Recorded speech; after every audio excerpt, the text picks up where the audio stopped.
My name is Ashley Dawson. I'm a professor of English at the Graduate Center at the City University of New York and the College of Staten Island. And I'm also a long-term time climate justice activist. I have written a number of books relating to climate activism, including Extreme Cities and Extinction, A Radical History. And I have a forthcoming book, which is entitled People's Power, Reclaiming the Energy Commons. Hi, my name is Alok Amatya. I'm a faculty member at Georgia Tech School of Literature, Media, and Communication. My current book in progress is titled Resource Conflict Literature, Reading Indigenous Struggles. Today we're embarking on a short discussion on the topic of extraction in the contemporary age. We're creating this video as an accompaniment to our special issue on the topic of literature and extraction in the spring 2020 issue of Modern Fiction Studies. This discussion will be the first in a series of videos created by authors who contributed to our special issue on literature and extraction.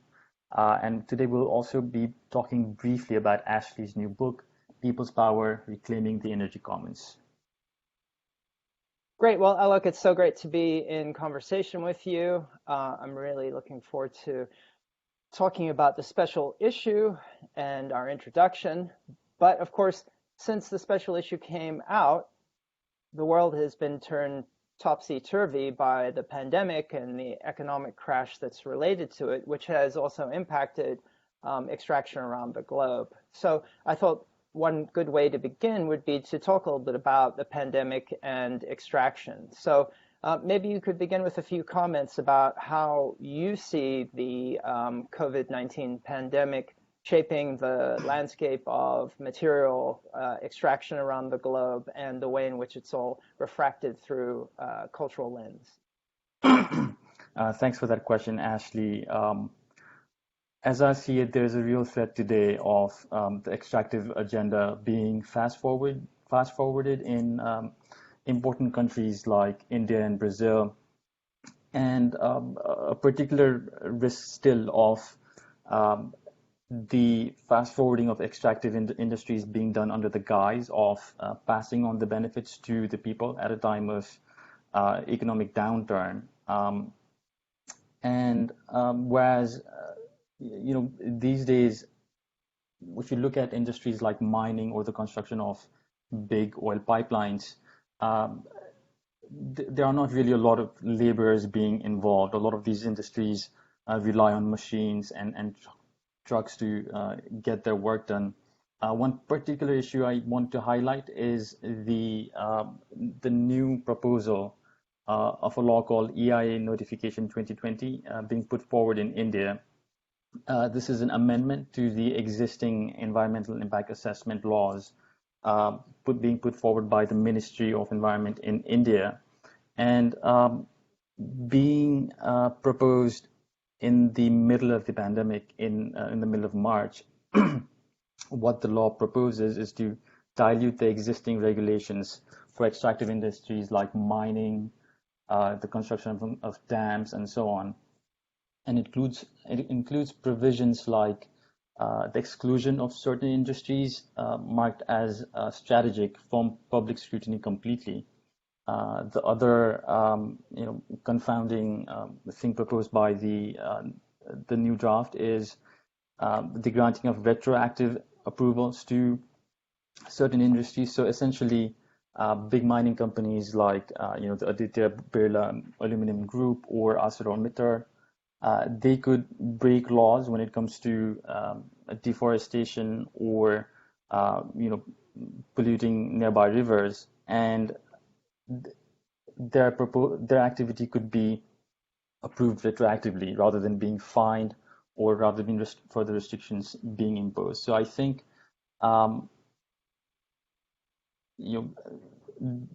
way in which the pandemic sort of creates a situation where the people who usually work who work in resistance against these sorts of removal of regulation when it comes to the environment, and people who lead indigenous struggles are so busy suffering, so busy dealing with the after of the pandemic, this creates a situation where the government is able to steamroll laws of this kind rather than moving ahead in a more considered fashion.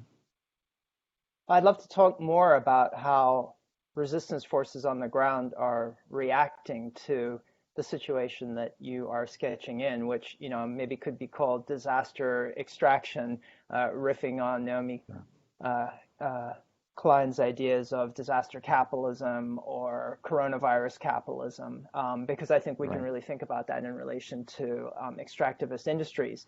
But I think that the kind of big picture, which it might be useful to sketch in, is the fact that the coronavirus pandemic has caused a massive crash in many extractive industries around the world, and Mm-hmm. particularly in the fossil capitalist sector. And the reasons for that are fairly obvious, with really significant numbers of people around the world being confined in their homes in states of lockdown of one kind or another.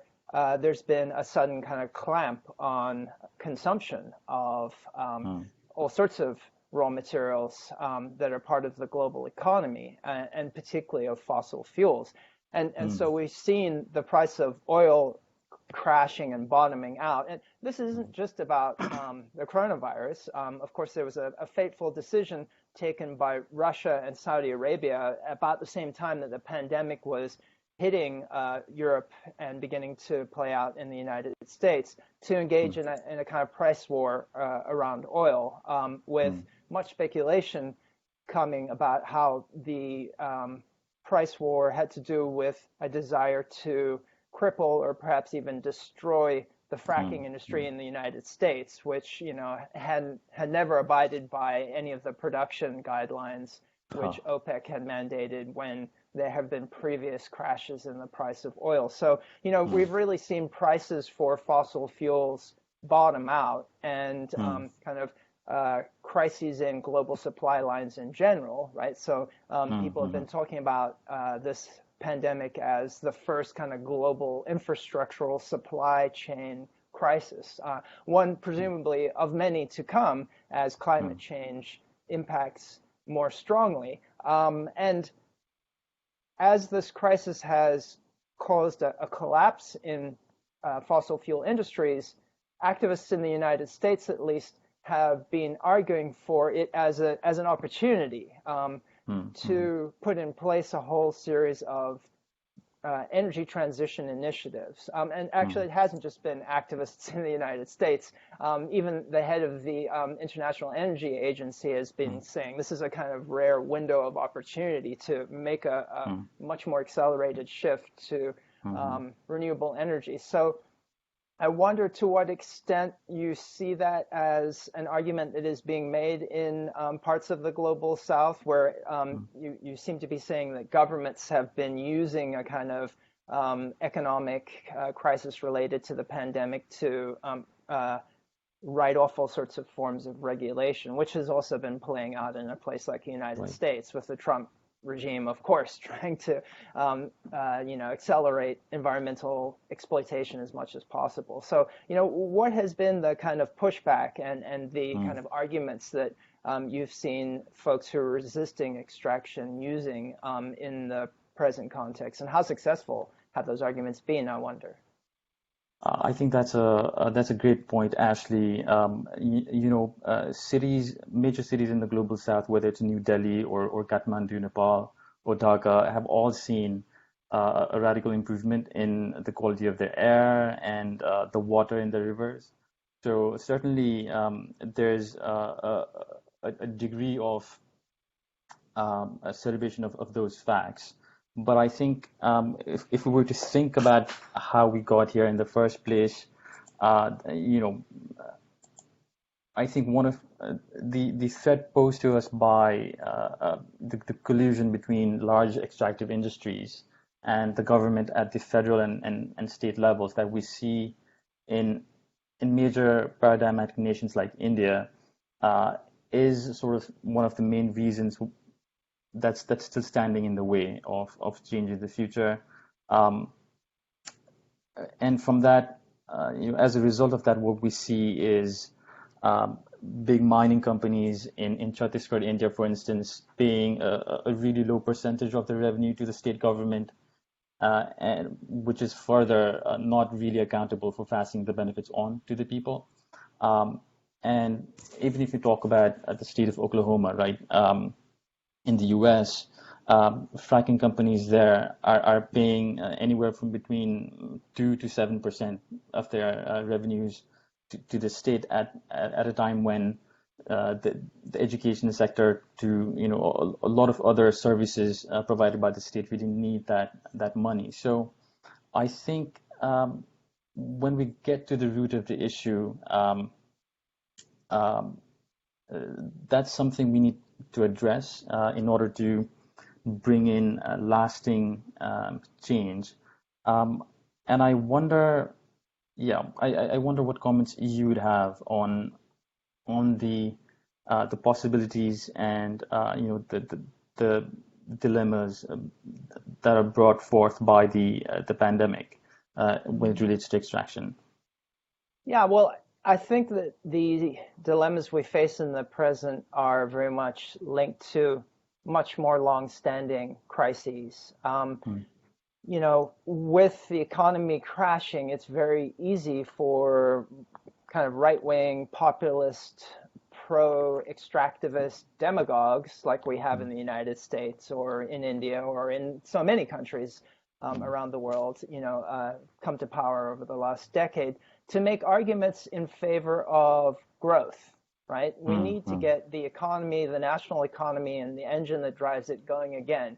And how do we do that? Well, we augment extraction either mm, through intensifying domestic industry or creating contracts with foreign powers to come in and mm, take out more oil or gas or metals of various different kinds, et cetera, right? So mm, mm, the and so I think the present moment kind of intensifies dynamics which had been playing out over the last couple of decades, right? When we had this really remarkable growth of the global economy after the crisis of 2008, largely spurred by China and its mm, massive efforts to overcome the economic downturn through a mm, kind of huge Keynesian welfare sort of state stimulus program that meant there mm, were huge increases in natural resource extractivist patterns around the globe. And many mm. leftist governments went along with that, right? So, you have Huh. leaders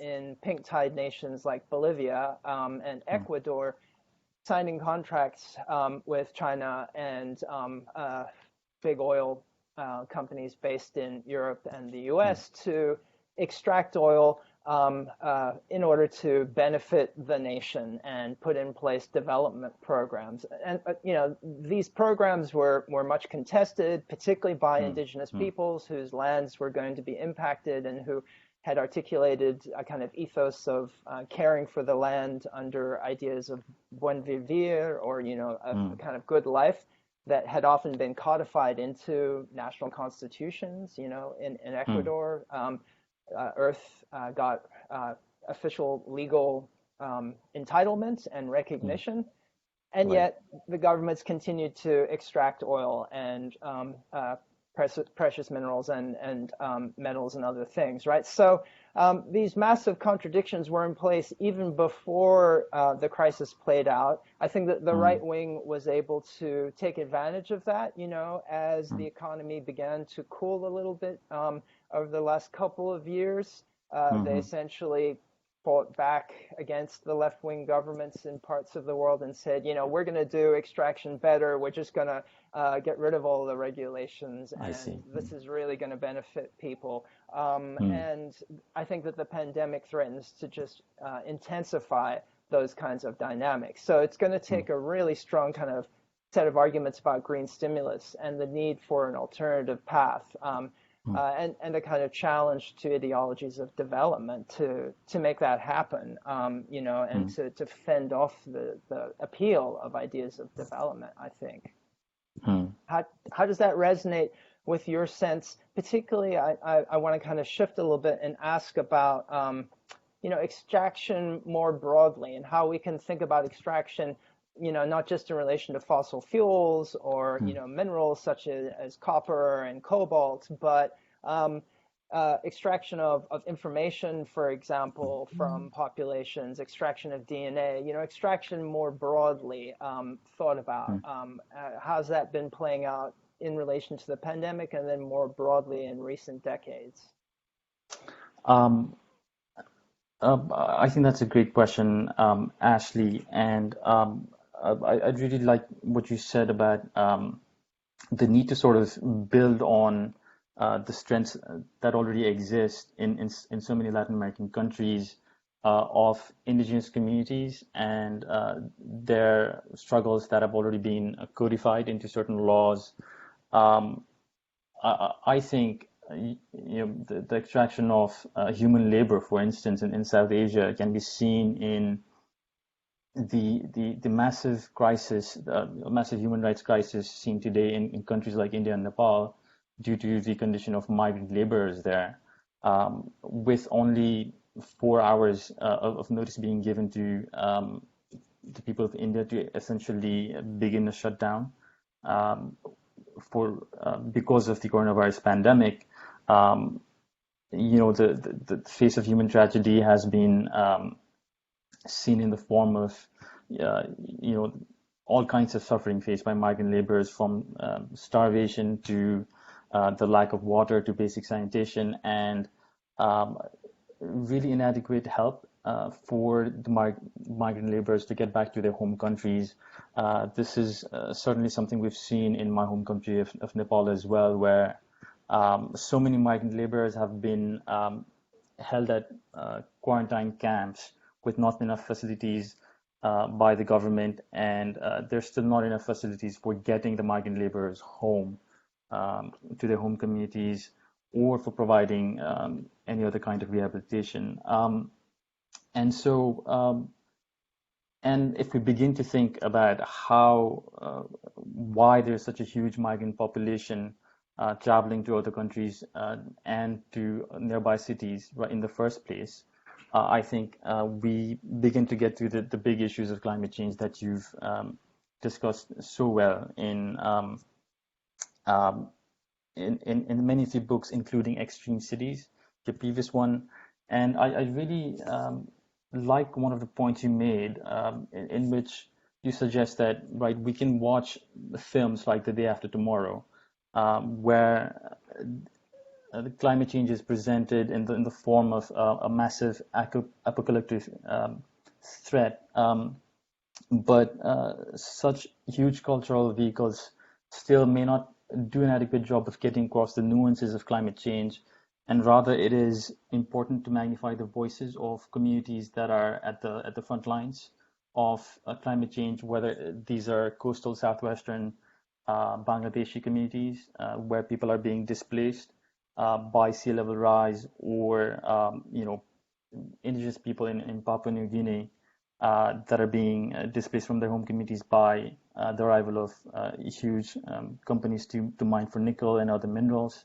Um, so I think hopefully, with the expansion of the environmental humanities in the United States and in other countries around the world, um, there is a situation where the voices of people who are facing the consequences of climate change and the extractive industries can be highlighted well in the future through our teaching of literature and other disciplines. Um, when it comes to the investment being made in China, not just in the extraction of fossil fuel. And I wanted to turn a little bit towards your new book, People's Power, Reclaiming the Energy Commons. What do you think about the investment being made in China right now in solar power? So even as countries in Europe and China, the major power in Asia, race to construct solar power farms and wind farms, um, is is that the solution then to the crisis posed by our reliance on fossil fuels, or should we be a little bit wary of the motives of these huge economic powers in rapidly constructing these solar and wind farms? Yeah, thanks for your question, Alok. A lot of people have written about what Naomi Klein calls blockadia. There's some great Mm, work out there. Jeremy Brecker, for instance, has a wonderful book on how to essentially shut down fossil capitalism through strategic interventions to block mm, pipelines and push for divestment campaigns in organizations on all sorts of levels.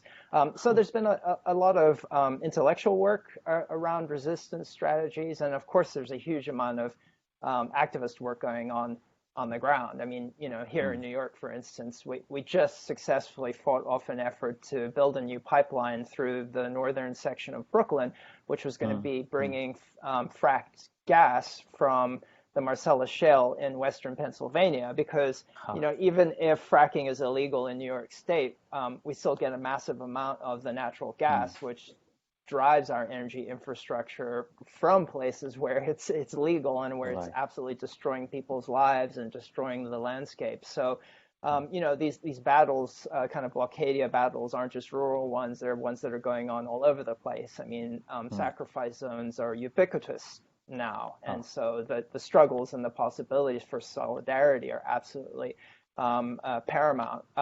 So I think it's important to kind of keep focus on that. But in my book, People's Power, I wanted to think about renewable energy and mm, what it represents and how it could be built out in a little bit more detail, because I feel like mm, there's this kind of underlying sense that solar power is getting cheaper and cheaper. It's now cheaper than coal, for instance. And because of that dynamic, which is largely driven, as you just observed, by the massive development of solar panel production in China over the last couple of decades, there's this kind of idea that the free market is just going to kind of inherently get us to energy transition. But what I point out in my book is that that's just absolutely not the case. Empirically speaking, the world still has less than 10% modern renewables, such as solar and wind power, driving our energy infrastructures. And if I we see. also include the transportation sector or heating and cooling of buildings, it's an even smaller amount of energy that is actually driving our economies that's genuinely renewable. Mm, So mm, we have massive work to do to mm, shut down fossil capitalism and create an alternative. mm, So that's one point I want to make in my book. But I mm, also don't want I want us to be very canny about the transition we're mm, making, and not to see um, renewable energy as some panacea, because the very mm, issues of extraction that we've been talking about are still going to be around. I mean, mm, where does the steel and the minerals that go into um, wind turbines or solar panels, where does that material come from? I mean, mm, often it comes from the same global supply lines and networks of imperialist extraction that run the fossil capitalist economy. mm, mm, So this dictates a great deal of kind of critical thought and tracking of infrastructures, and a kind of activist mobilization around these kinds of ha, issues, right?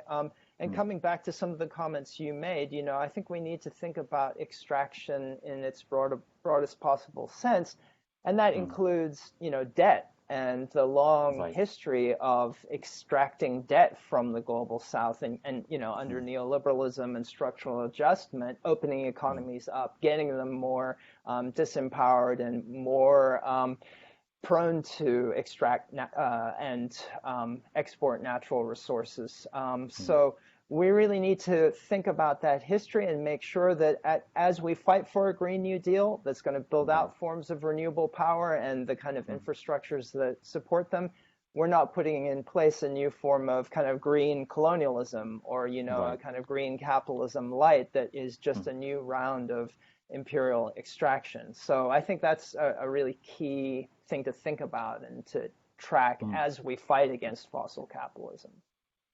mm. That makes great sense, Ashley. And as we think about how to sort of organize against the threat of a new green imperialism, I find the idea of the energy commons, the people's power, so compelling. Could you tell us a little bit more about what you mean by the energy commons, and how do you arrive historically at this idea? Yeah, well, I get the idea from a kind of opposition to the privatized infrastructures of fossil capitalism. In the United States, for example, whoever owns the land owns the resources underneath, and that means that you get big oil coming in, sending landmen to get people to sign away the rights to basically have all of their resources Mm, extracted out from under them, and often they don't understand that. And mm, you get a kind of brutal Malthusian, almost Hobbesian violence playing out in many places that's illustrated in films like There Will Be Blood. So instead of that kind of privatized mentality that we have inherited, what I want to argue is that we need to think of energy as a public good in the same mm, way that we tend to think of water, although water is also being privatized and commodified around the world, but it tends to more often be thought of as a public mm, good. Or, air or forms of culture. These are part mm, of the kind of global commons. And of course, there's a whole body of scholarship debating the commons, with Eleanor mm, Ostrom being a particularly important writer. She's an economist who articulated ideas of community governance of the commons. And, mm, and that's why I think this idea of the commons is particularly important because, I mean, I've mentioned the history of kind of privatization of natural resources that characterizes the US. mm, But I think it's also important to think about other traditions where oil and other resources under the ground have been seen as the property of the nation. right. And, accessing and controlling those resources has been a really key element of anti-imperialist struggles, Mm, going back to the nationalization of oil in Iran, mm, and the resulting overthrow of the democratically elected Prime Minister Mossadegh in 1953 by the US mm, CIA, mm, and then all of the forms of imperial warfare and clandestine activities that followed over the last roughly half century or so. So there have been these kind of titanic struggles to control oil and turn it into a people's resource. But all too often, when these struggles have been successful, they haven't actually benefited the people in general, right? And this can be quite controversial, but you can look at examples like I don't know Nigeria or even Venezuela, right, where controlling the resources in the name of the nation has not actually benefited the majority of people on the ground. So the idea of the commons is something that I am using to talk about new, more democratic mechanisms for controlling the resources and the need for those kinds of new democratic mechanisms as we push towards energy transition. And so, mm, for instance, I talk about the struggle in Berlin, uh, mm, part of Germany's quite famous Energiewende or energy transition, to establish forms of municipal democracy that can control a energy generating facility that has been put in place by the city. mm, So, how do you have forms of direct democracy parallel to representative democracy mm, once you take energy out of the hands of some private corporation? Those are the mm, kinds of questions. And I think they raise bigger questions, which the left